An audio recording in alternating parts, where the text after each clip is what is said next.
오늘 제목이 핍박받는 교회라고 하는 제목이죠. 교회라고 하는 것은 에클레시아라고 해서 불러냄을 받은 자. 구체적으로 좀 말씀드리면 하나님을 내 마음에 모신 사람. 하나님의 그를 성전이라고 그러고 그 사람을 하나님의 거처라고 그럽니다. 예배당은 성전이 아니에요. 하나님을 모신 사람이 성전이죠. 그런데 그렇게 된 사람들이 어떻게 된다고요? 핍박을 받는데요. 하나님 믿고 문제가 해결되고 병 고침을 받고 가난한 자가 부자가 되고 남들에게 배척당하고 어리석은 사람들이 오히려 그 반대 이런 부분들이 돼야 되는데 그런 게 아니라 교회가 되면 핍박을 받는답니다. 이건 제 말이 아니에요. 어느 유명한 신학교 교수님의 말이 아니에요. 누구의 말씀이에요? 예수님의 말씀이에요. 어쩌실래요? 핍박 받아야 되는데. 아니, 하나님 믿어서 만사형통, 무병장수, 희구이원 이런 부분들이 이루어진 줄 알았는데 이게 뭐야? 잘못 걸려들었네.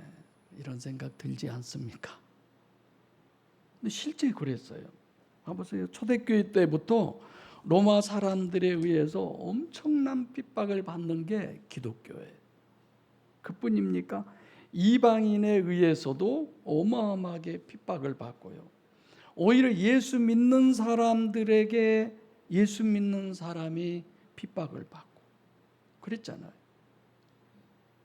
우리나라도 처음에 기독교가 들어올 때 얼마나 어려웠습니까? 그 외국 선교사들이 순교를 당했어요. 천주교의 김대건 신부 잘 아시죠? 순교당했어요.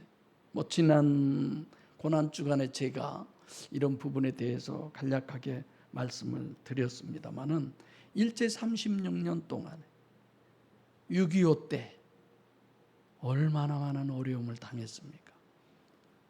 교회가 해산까지 될 지경이었고 신사참배한 교회는 그나마 남아있었고 그때 교회를 지키려다가 순교한 사람들도 너무 많이 있었고 아예 공산당은 그러잖아요.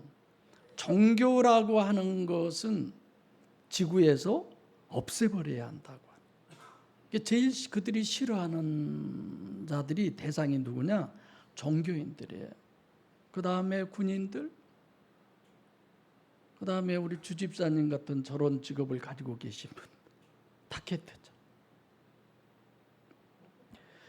자, 그래서 우리 기독교의 역사를 피해 역사라고 해도 과언이 아니에요. 왜 이렇게 기독교가 꼭 피를 흘려야 되느냐? 왜 꼭 고난을 당해야 되느냐? 예수님께서 하신 얘기예요. 복음을 바로 전하면, 예수를 바로 믿으면 필연적으로 핍박을 받게 돼 있다. 고난을 받게 돼 있다. 이렇게 얘기하고 있습니다. 복음을 바로 전할 때, 예수를 바로 믿을 때, 복음을 어떤 복음이어야 되고 바로 전하는 게 어떤 거고 예수를 바로 믿는 게 어떤, 이런 거 다 정립돼 있잖아요. 우리들 너무 그 단어들 모르고 우리 기독교인들이 사용한 게 너무 많이 있죠.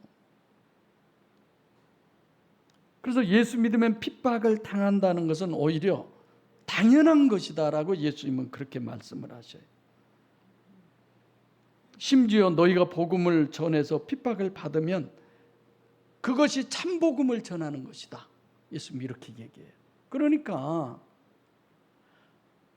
우리가 2단, 3단 이렇게들 얘기하신 분들이 이제 기존 세력들이 저게 2단이야, 3단이야. 그러면 이 오늘 본문 같은 말씀을 통해서 맞아.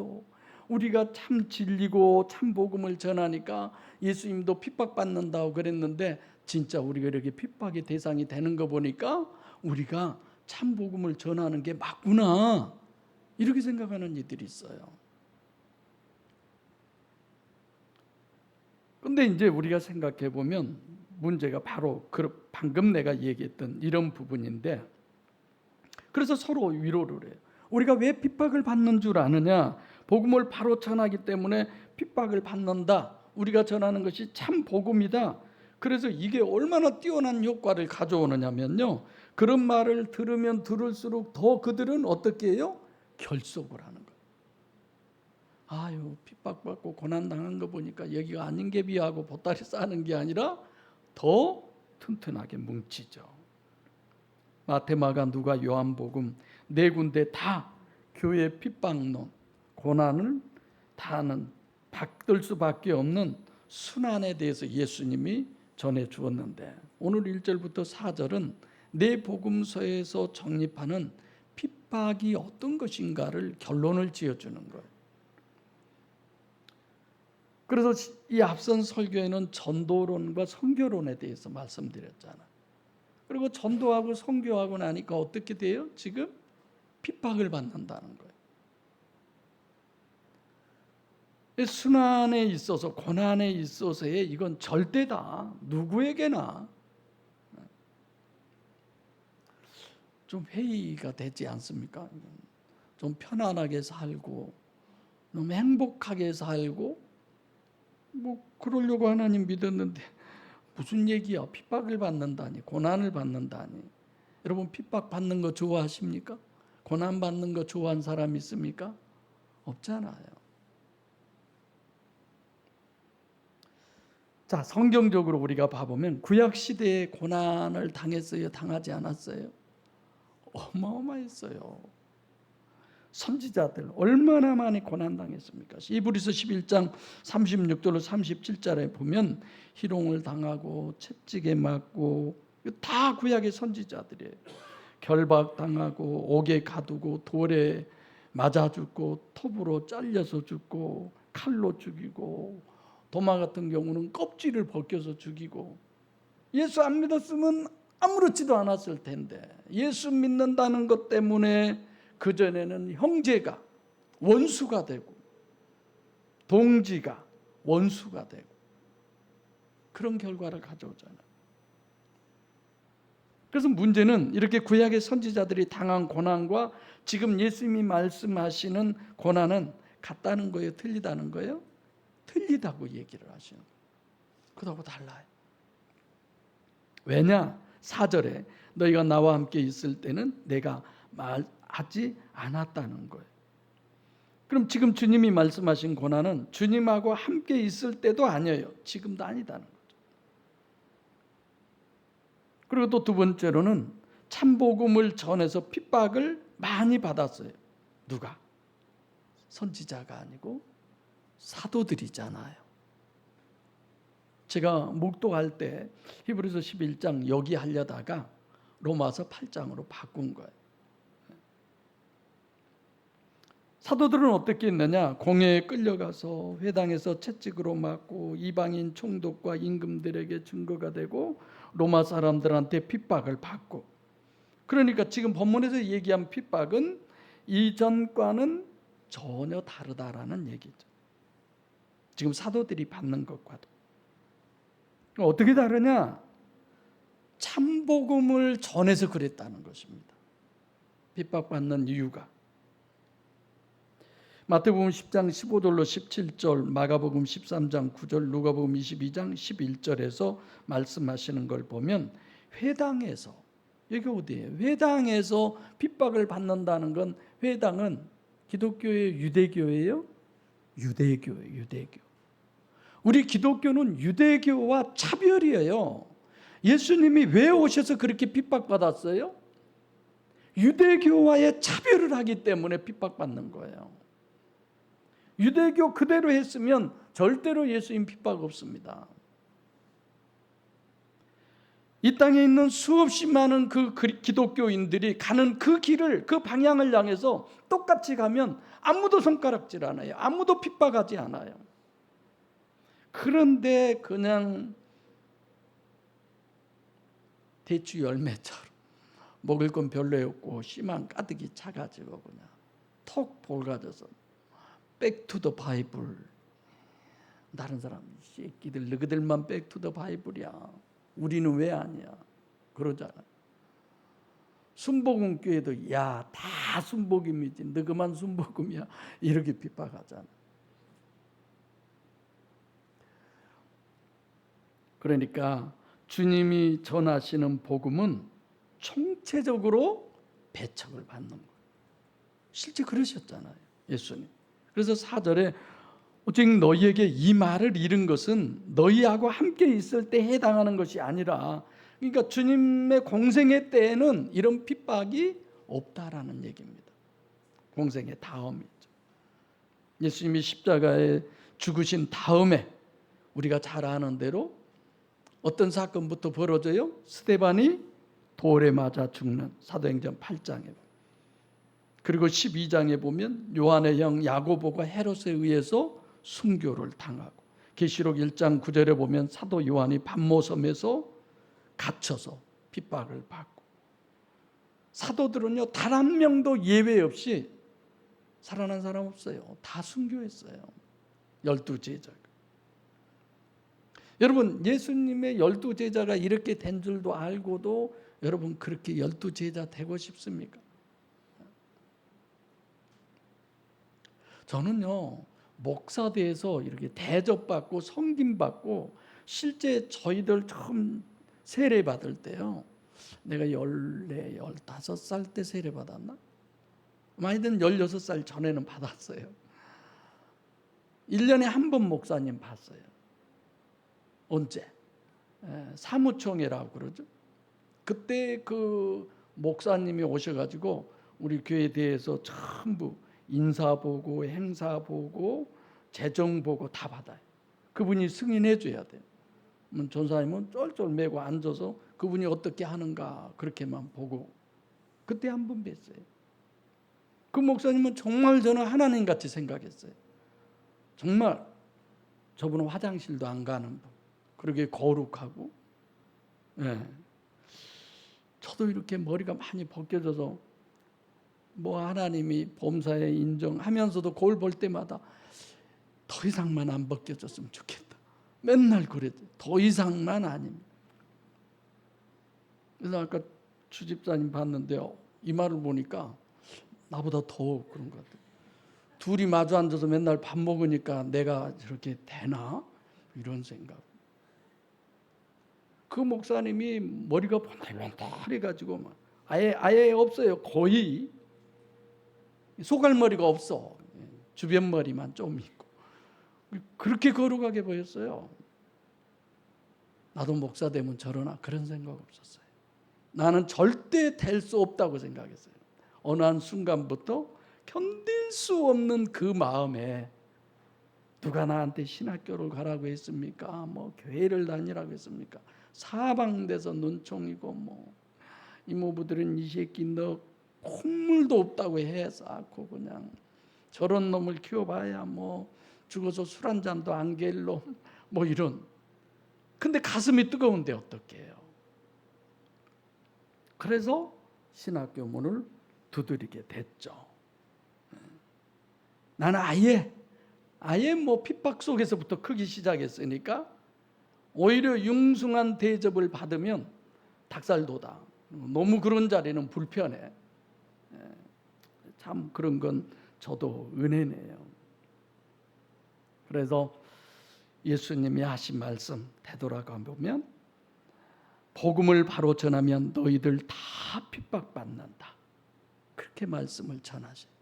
왜 그러냐는 거예요. 여러분들과 제가 또 그런 과정을 겪었을 것이고 겪고 있을 것이고 앞으로 또 겪을 거예요. 그런다면 오늘 본문을 한 절 한 절 잘 봐야죠. 근데 1절 딱 읽으면, 내가 너희에게 이 말을 이룬 것은 너희로 하여금 다 같이 뭐예요? 스칸달리조를 얘기하는 거예요. 스칸달리조. 1절부터 4절에 이 핍박론의 서론뿐 아니라 요한복음 16장의 서론이 되는 거예요, 오늘 본문이. 그래서 우선 생각해야 할 것은 주님이 내가 이 말을 너희에게 했다. 이 말이 무슨 말이냐? 예수님이 하신 말씀은 뭔 얘기하셨을까요? 구약 성경을 얘기하시잖아요. 내가 어떤 누가 여기에서도 성경을 얘기하셔야지, 성경을 얘기하지 않으면 여기 서서는 안 돼요. 여기는 성경을 얘기하는 곳이에요. 아멘. 그래서 누가 서서 여기서 얘기를 하든 우리는 권한을 부여해 드리는 거예요. 하나님의 말씀을 전하는 자라. 그래서 아무리 어떤 소리를 해도 제재할 수 없어요. 제가 그래서 강단을 허락해 줘요. 여기 있는 아무도 제재가 안 되는 거죠. 아무리 듣기 싫은 소리를 해도 듣고 있어야 돼요. 혹 따질 일이 있으면 끝나고라도 해야죠. 그런데 뭐 더 진행해서는 안 되겠네. 시간도 많이 지나서. 근데 우리가 생각해 보면은요. 요한복음 5장 39절에 내가 영생을 얻고자 해서 성경을 상고하거니와, 이는 그 성경이 전체가 뭘 얘기하는 거냐? 예수님이 하신 말씀이 나에 대해서 얘기한다. 구약 전체가 예수님에 대해서. 또 그것뿐 아니라 내 말이라고 하는 것은 복음서에서 주님이 복음서 기록하기 전이죠. 공생의 때에 하셨던 모든 것 전체, 그 얘기를 하시는 거예요. 더 좁혀볼까요? 그런다면 요한복음 13, 14, 15, 16, 17장을 얘기하는 거예요. 지금 예수님이 내 말이라고 하는 것은. 근데 이제 더 우리가 주의를 해야 할 부분은 스칸달리조를 지금 첫 구절에서부터 강조를 하는 거예요. 우선 주님이 항상 말씀드리는데, 주님은 늘 우리에게 어떤 부분에서 보면 부정적이지만 하나님도 우리에게 부정적으로 얘기한, 빛을 얘기하려면 뭐부터 얘기해요? 어두움부터. 그러나 사실 주님은, 하나님은 긍정적인 부분을 우리에게 얘기하시는 거죠. 로버트 실러 목사가 쓴 긍정적 사고방식, 그게 아니라, 그래서 스칸달리조의 반대를 우리는 항상 얘기하고 있어요. 스칸달리조의 반대가 뭐예요? 보혜사 성령이 내 심령 안에 들어오심이잖아요. 그러죠? 그래서 저는 늘 그런 생각을 해요. 여러분들이 그렇게 인정하든 말든, 야, 나는 정말 맞는 설교를 하고 있다.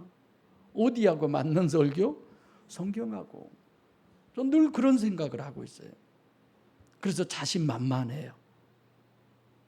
교회들이 막 어느 집단은 여기 출입을 금합니다. 별별 얘기를 다 하지만 저는 한 가지 조건만 주어진다면, 아니 여러분들 앞에 강의도 하라고 제가 그래 봤어요. 그래도 안 하시잖아요. 왜요? 여러분들이나 저나 성경적인 정립이 돼 있기 때문에 자신만만하죠. 혹시 또 이 중에 어떤 분들이 또 가서 목사님 여기가 영생의 길이니까 좀 이리 오세요 이럴런지 모르지만, 스칸달리조에 걸린 사람은 절대로 보혜사 성령으로 거듭날 수 있을까요? 없을까요? 없어요. 보혜사 성령으로 거듭난 사람은 절대로 스칸달리조에 걸릴 일이 없어요. 분명한 거죠. 그래서 예수님이 이 말을 한 이유는 뭐냐? 너희로 인하여 스칸달리조에 걸리지 않게 하기 위해서. 할렐루야. 보혜사 성령으로 거듭나는 것만이 절대라라고 하는 전제로 이 말씀을 하시는 겁니다. 그럼 하나 더 생각할 문제는 뭐냐? 스칸달리조가 걸리지 않도록 왜 말씀하시느냐 하면, 앞으로 너희에게 고난이 온다는 거예요. 여러분, 스칸달리조 아직 이해가 잘 안 되죠? 영원히 하나님과 뭐가 되는 거예요? 뭐가 되는 거예요? 분리가 되어버리는 거예요. 다시 하나님하고 합할 수 없는. 이건 정말 무서운 거죠. 그러면 우리가 스칸달리저에 걸리지 않도록 이 부분을 말씀하신 건 앞으로 너희가 고난을 당하기 때문이다. 그런다면 우리는 뭘 생각해야 돼요? 자, 여러 가지 생각했겠지만 마태복음 13장에 그 씨 뿌리는 비유가 나오죠. 거기에서 맨 첫 번째 씨를 뿌리는데 어디에 떨어져요? 길가에. 두 번째로는 돌밭에. 세 번째로는 가시덤. 네 번째로는 옥토에. 근데 이 세 가지 밭을 얘기하는 게 아니라 어떤 밭을 얘기해요? 두 번째, 돌짝밭을 얘기해요. 근데 그들이 어떻게 하느냐? 하나님의 말씀을 할 때에 기쁘게 받아들였다는 거예요. 그러나 그 말씀 때문에 핍박이 왔을 때에는 두 번째 사람은 돌밭에 떨어진 심령으로 우리에게 말씀하고 있는 거죠. 그럴 상황이 너희에게 온다. 예수님이 그래서 미리서 말씀을 하시는 거라는 겁니다. 그런 고난이 와도 스칸달리저에 걸리지 않아야 되기 때문에 이 말씀을 하신다는 거예요. 그리고 하나 더 생각하면 예수께서 마태복음 26장 31절부터 33절에 스칸달리저를 인용하셔서 말씀하셨는데 너희가 오늘 밤에 다 나를 뭐 할 것이다? 스칸달리저 할 것이다. 그러면 예수님의 베드로를 비롯한 제자들이 구원받을 수 있어요? 없어요? 없어요. 근데 스칸달리저 걸린다는 거예요. 이거 혹시 기억납니까? 제가 이것에 대해서 설명해 주는 거. 예수님하고 영원히 분리해요. 제가 팁을 드리는 거예요. 어떤 분리예요? 육체의 예수님과 할렐루야. 육체의 예수를 오늘날 다 예수의 피밖에 없네. 이건 예수의 피는 그 육체 안에 계신 하나님을 얘기하는 겁니까? 그 육체 자신을 얘기하는 겁니까? 육체만이에요. 그 육체가 하나님 아니잖아요. 그 육체 안에 하나님이 계시는 거잖아요. 그죠? 우리는 그 육체 안에 계신 하나님을 믿는 거지 그 육체를 믿는 거 아니잖아요. 모두가 다 그 부분을 향해서 갈 때 우리는 아니다라고 하잖아요. 여러분들과 저도 마찬가지예요. 나의 정체가 이 육체가 내 정체입니까? 혼이 내 정체입니까? 영이 내 정체입니까? 영이 나잖아요. 내가 누군 줄을 알지 못하기 때문에 이상한 데에 빠져서 일생을 다 망쳐버리고 가정을 파괴하고 자기 자신마저도 파괴돼 버린 그런 유형들이 너무 많이 있어요. 여러분 생각해 보세요. 여러분들과 저는 지금 예수님이 오늘 밤 너희가 다 나를 스칸달리저 하겠다. 그렇게 되시기 바랍니다. 그 육신의 예수와는 스칸달리저가 돼야죠. 예를 들면 이래요. 사도 바울이 예수님을 만난 적이 있어요? 예수님이 살아계셨을 때 없었어요. 그는 육신의 예수를 단일체로 믿을 기회도 없고 스칸달리저가 필요 없는 사람이에요. 근데 누가 필요해요? 예수님의 12제자는 필요해요. 함께 먹고 자고 마시고 함께 살았잖아요. 그분이 하나님인 것 같았잖아요. 죽은 지 나흘이나 돼서 썩은 냄새가 나는 사람도 살려내고 38년 된 아니 그뿐입니까? 특별히 베드로와 야고보와 요한은 예수님의 그림자처럼 생활하셨잖아요. 그 육체가 마치 하나님인 줄 알았잖아요. 그가 십자가에서 죽은 그 이유로 말미암아 그들은 없다라고 생각해 버렸잖아요. 그분과 스칸달리저를 해라라는 말씀이에요. 이 부분은 많이 고민해야 되는 것입니다. 그래서 스칸달리저나 또는 핍박을 받으니까 내가 참 복음이다 무조건 그렇게 해석하는 것도 맞지 않아요. 아까 제가 서두에서 그 말씀을 드렸습니다. 자, 우리가 생각해 보면 너희가 고난을 당해서 구원받아서 교회가 되려면 스칸달리저에 걸릴 정도의 순환을 당해야 된다. 이런 얘기죠. 지옥 가는 스칸달리저에 걸리지 않게 하기 위해서 이 얘기를 하시는 겁니다. 그러면 무슨 얘기가 되느냐? 교회가 되고 내가 거듭나고 그래서 구원받고 그런 데는 스칸달리저에 걸릴 만큼의 엄청난 고난이 반드시 너희에게 있어야 한다는 얘기. 교회 와서 이런 설교 들어도 교회 다닐 맛이 날까요? 그냥 무슨 이상한 핑계가 하나 생겨서 교회 안 갈 일이 생겼으면 좋겠다 그래지진 않습니까? 자, 마태복음 16장 24절에 아무든지 나를 따라오래거든 자기 십자가를 지고 자기를 부인하고 그리고 나를 쫓으라고 그러잖아요. 요한복음 3장 5절에도 사람이 물과 성령으로 나지 아니하면 하나님 나라를 들어갈 수 없다. 사측생, 죽어야 산다. 이렇게 얘기하잖아. 베드로가 스칸달리저에 걸릴 만큼 고난을 당했어요. 베드로가 스칸달리저에 걸릴 만큼의 고난이 뭔 줄 아세요? 우리 다 잘 알고 있잖아. 가야바의 뜰에서 잡혀있는 예수님 불과 다 들리는데 불 쬐고 있다가 몇 번이나 부인했어요? 3번이나 부인하는 거예요. 저주하고 또 맹세하고 그렇게 부인하고 그것도 하찮은 심부름하는 계집종의 물음에 왜요? 안 죽으려고. 옆에 바로 세워놓고 그렇게 부인하는 거예요. 정말 스칸달리저에 걸릴 만큼. 그래서 베드로가 회개하고 얼마나 통곡하고 그랬습니까? 근데 그러므로 인해서 진짜 그동안 생각했던 베드로가 회개했어요. 이제 목숨 걸어야지 이런 거잖아요. 그런다면 갈보리 산에 올라가는 십자가를 베드로가 져야 합니까? 구레네 시몬이 져야 합니까? 베드로가 져야 되잖아요. 내가 수요일날 구레네 시몬에 대해서 설교했나요? 했어요.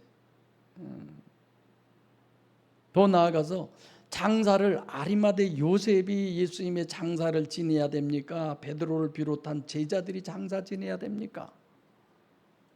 그죠? 근데 그와 뭐가 됐어요? 이들이 지금 뭐가 된 거예요? 스칸달리저가 된 거예요. 그래서 우리가 깊이 그 단어 하나만 알아도 이래서 이렇게 됐구나. 이래서 이렇게 됐구나. 그들은 육신의 예수마저도 완전히 예수님이 얘기한 것처럼 스칸달리저가 돼버린 거죠. 그런데 오늘날도 교회 카렌다에 보면 예수님이 동양 우리 한국 사람들처럼 갓 쓰고 한복 입고 오늘도 내가 한복 입고 쓰는 모습을 일주일 내내 상상했는데 입으려고 보니까 엉뚱한 옷을 준비해 나가고 그냥 이제 또 오늘 집에 가서 또 한 소리 들을란가 모르겠네. 뭐 그럴 수도 있죠. 옷이 하도 많으니까 한복이 열어버려. 예수님의 제자들이 하는 게 당연해지는 거야. 알고 나니까 맞아 당연히 이래야 되는구나 이랬지죠. 그리고 나서 성령으로 거듭나서 그리고 구원받는데 정말 하나님을 부인하고 이럴 일은 전혀 없는 거죠. 그래서 그럴 만한 고난이 와요. 그때 내가 스칸달리저에 걸리느냐 아니느냐 여러분들이 이건 정말 선택하셔야 돼요. 그런 고난이 오니까 보따리 싸야지. 이 교회는 아니야. 여기는 틀렸어. 뭐 내가 은혜 받을 곳은 여기가 아닌 게비요. 아니요. 그 고난을 누가 주셨어요? 주님이 주신 거. 주님이 주신 고난이라면 맞나요? 근데 대부분 우리는 인간적으로 생각을 하는 거예요. 욥이 그 엄청난 고난을 당했어요. 그뿐입니까? 친구들까지 등장해가지고 더 난리를 치는 거예요. 그래도 끝까지 하나님과 관계 단절 안 되잖아요. 피복음은요 스칸달리저에 걸릴 필요도 없어요. 그렇죠? 하나도 그냥 예수 피 믿고 구원받는데 어려울 게 뭐 있어요? 교회 등록하는 날 뭐 하늘나라 생명책에 이름이 기록되고 뭐 구원은 기본이고. 근데 성령으로 거듭나는 성령 침례의 구원론은 이건 스칸달리조는 절대예요, 절대. 이게 가장 어려운 것은 하나님은 도박을 하시는, 여러분들과 저를 놓고 네가 어느 쪽으로 택하느냐, 마귀 쪽이냐 아니면 성령 쪽이냐, 마음은 조마조마하는 거예요.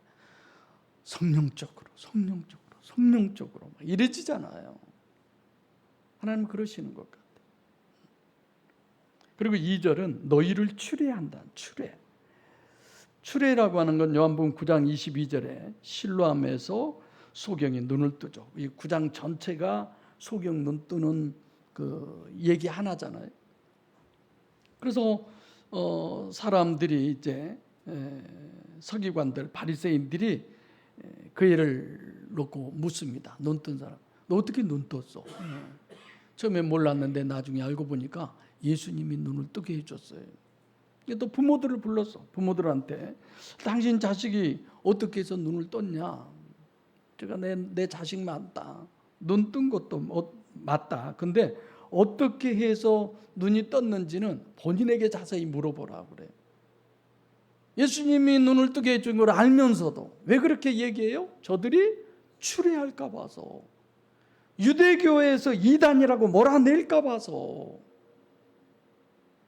그러니까 당시에 예수님이 어떤 위치에 있었다는 거, 어떤 핍박과 어려움 속에 있었다는 걸 알잖아요. 그분으로 말미암아 눈이 떴음에도 불구하고 말을 못하는 거야. 같은 이단이 될까 봐. 추례할까 봐. 그래서 주님이 교회가 되면 이단으로 정죄를 받는다, 추례한다. 유일신 종교에서 너희들이 이단이라고 불리울 것이다. 오늘날로 얘기하면 그렇다 이거예요. 그래서 본문의 핵심은 교회를 죽이는 게, 자기들은 하나님을 위해서 오히려 죽인다는 거예요. 내가 너희들을 죽이는데, 너희를 핍박하는데 이것은 하나님을 위해서 내가 하는 거야. 누가 그랬어요? 사도 바울이 그랬잖아요. 그래서 마태마가 누가복음에 보면 빌라도에게 넘겨주기 전에 제사장이 재판을 하잖아요. 그때 막 여러 증인들이 몰려와서 성전을 헐어라 그러면 내가 손으로 짓지 않는 집을 사흘 만에 다시 짓겠다, 이런저런 엄청난 얘기를 해요. 묻잖아요. 너 누구냐? 그때 예수님이 뭐라고 그래요?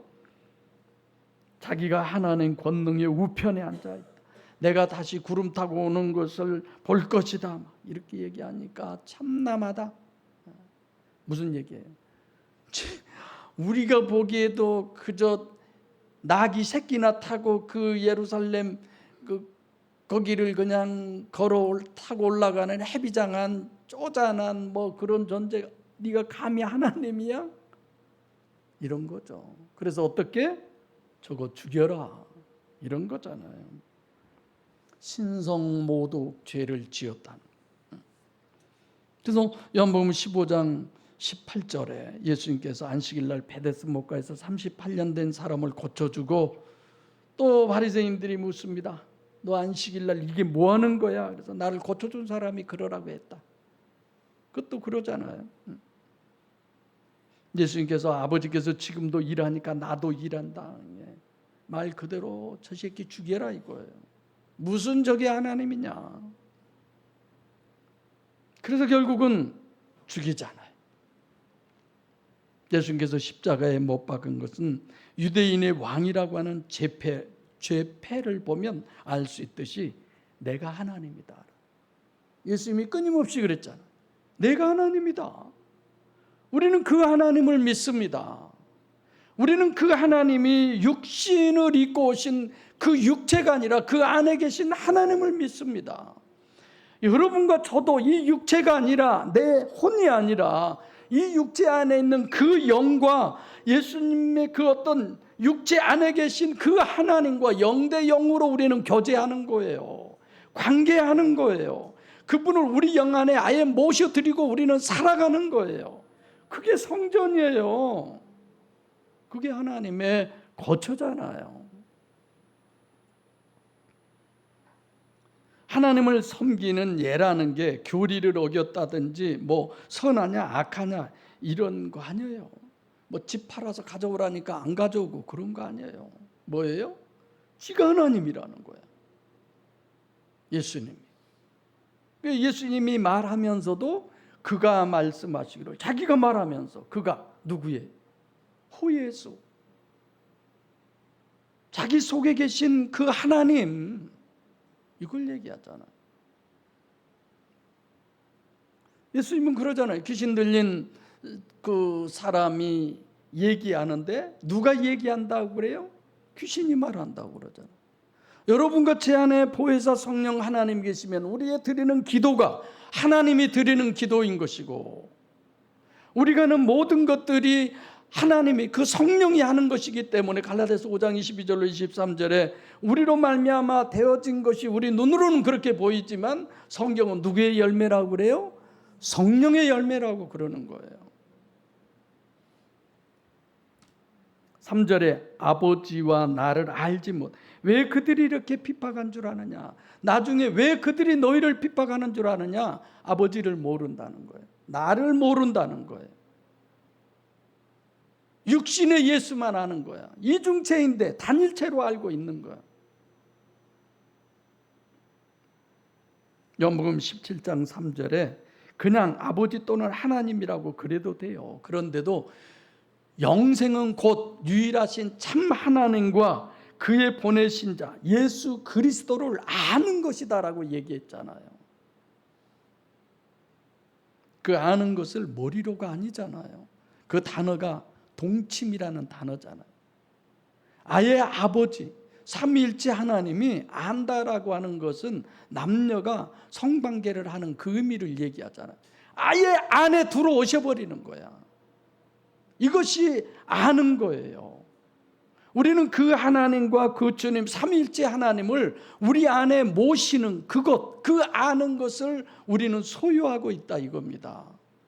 그렇죠? 유일하신 참 하나님. 오늘날 그러면 가짜, 유일이 아닌 가짜 하나님 많잖아요. 요즘 어느 여목사님이 내가 하나님이라고 그냥 엄청 교회도 많아요. 알고 보니까 그냥 전과가 몇 범이시고 부목들도 다 전과 뭐 그런 교회들도 있더라고요. 하여튼 사람만 많이 모일 수 있으면 뭐든지 뭐 그러나 주님께서 유일하신 참 하나님이라고 하는 부분은 출애굽기 3장 14절에 객관적으로 존재하신 엘로힘 하나, 그 다음에 예레미야 31장 33절, 뭐 32절입니까? 천국에 계신 그 하나님이 육신을 입고 이 땅에 강림하셔서 우리와 실제로 함께 하시는, 내가 너희 열조의 손을 잡고 애굽에서 나온 여호와 하나님, 엘로힘 하나님, 여호와 하나님, 그리고 이사야 7장 14절에 임마누엘 하나님, 그게 바로 누구냐? 삼위일체 하나님이에요.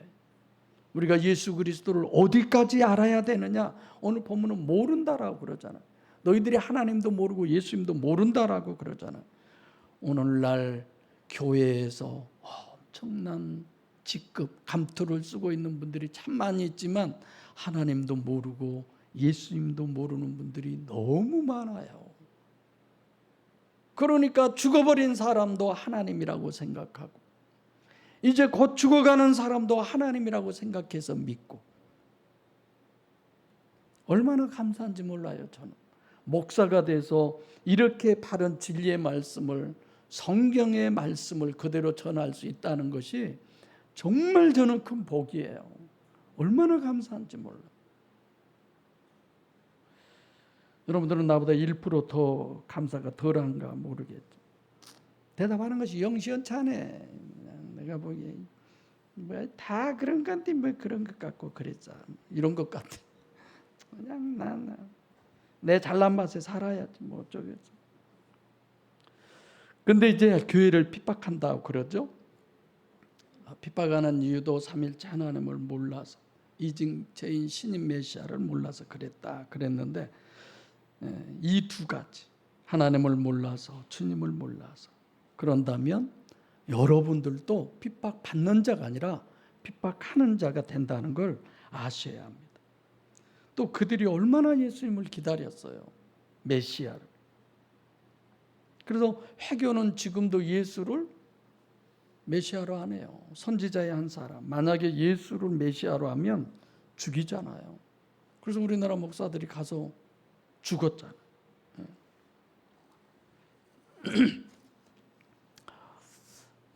내가 너희에게 이 말을 하는 것은 그때를 당하면 너희들이 내가 이 말을 하는 것을 기억나게 한다. 지금은 너희에게 그것이 아니다라는 거죠. 왜 기억해야 되느냐? 함께 있을 때는 왜 이 말씀을 안 했느냐? 이런 거죠.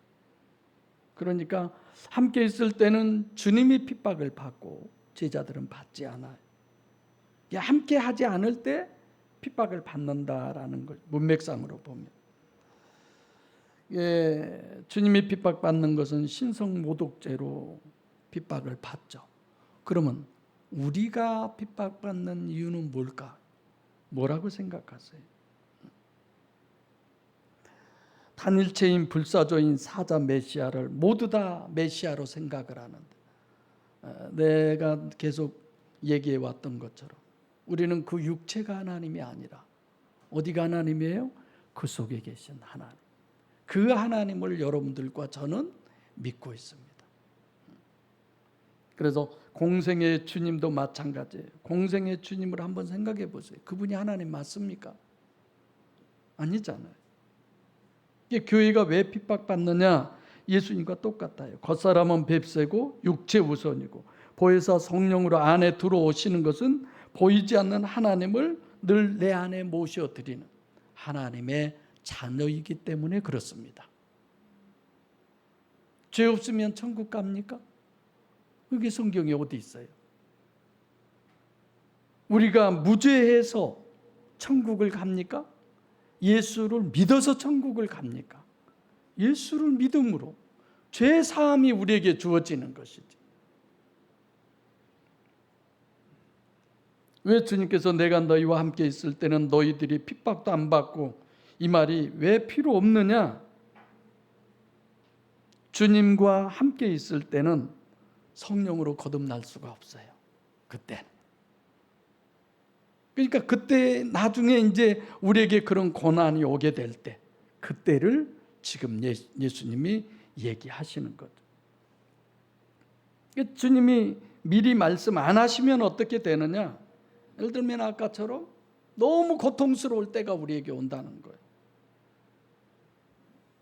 그래서 그런 상황이 되면 하나님 없는 거 아니야?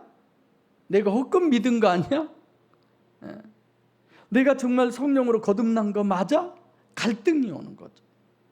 아니, 하나님이 살아계신다면 감옥에서 그냥 쫄쫄 타는 누구처럼? 침례 요한처럼 오실 그이가 당신이 오니까 이럴 수 있잖아요. 그때를 위해서. 그래서 주님이 지금 말씀하신 이런 부분들은 그렇더라도 성령으로 거듭난 사람은 스칸달리저에 걸릴 수가 없다라는 거죠. 근데 스칸달리저에 걸리면 성령으로 거듭날 수가 없잖아요. 그래서 문제가 생겨요. 만약에 이걸 기억하지 못하면 스칸달리저에 걸릴 경우가 있다. 그때를 위해서 지금 내가 말한다. 예수님이 이렇게 얘기하시는 겁니다. 스칸달리저에 걸리지 않게 하기 위해서. 그때를 당하면 내가 복음서에서 정립해 준 것을 기억하려고, 교회가 핍박받는 것은 이방인들만이 아니요 모두에게, 임금, 총독 이런 모든 부분들, 그럴 때 기억해서 스칸달리저에 걸리지 않도록 해라. 그래서 예수님이 요한복음 7장 7절에 세상의 행사가 다 악하다고 그러잖아요. 뭐예요? 육의 법칙은 다 가다는 거예요. 영의 법칙만이 진리다. 그러니까 핍박받는다는 거예요. 여러분과 제가 그러잖아요. 육의 법칙과 영의 법칙을 너무 잘 알잖아요. 그렇게 해서 핍박받는 것이지 수단과 방법을 가리지 않고 수만 많이 모아놓고 뭐 하나님이 함께 하신 교회고 이게 복받은 교회고 그런 거 아니잖아요. 무엇보다도 가장 중요한 것은 요한복음 14장 16절로 17절. 오늘 오후에 우리 이 권사님 본문이죠. 요한복음 3장 5절. 구원받는 것이 전능하신 삼위일체 하나님이 여러분과 제 안에 들어오셔서 여러분과 제가 하나님의 자녀가 되는 것이고 그 구원 외에는 이 세상에 어떤 구원도 없습니다. 아멘입니까? 네. 그래서 복음서에서 이렇게 원리를 정립하시고 영의 법칙으로 거듭나셔서 영의 실체성으로 세상과 육신을 승리해서 히브리서 11장 38절 말씀처럼 세상이 감당할 수 없는 그 한 사람 여러분과 제가 되기를 원합니다. 그래서 이리 가운데 보낸 양이 세상이 감당할 수 없는 사람이 되는 거죠. 왜? 일인 총독 임금 거기에서 강자는 겉이 양이 아니에요. 속에 황새인 하나님이 들어있는 겁니다. 이중체의 교회인 거죠. 그래서 이제 여러분들과 저는 교회로 거듭나시고 영의 실체성 실체로 육신과 세상을 승리하셔서 하나님께 영광 돌리고 천국의 영광을 받는 소유하는 우리 모두가 되기를 소원합니다. 기도하겠습니다.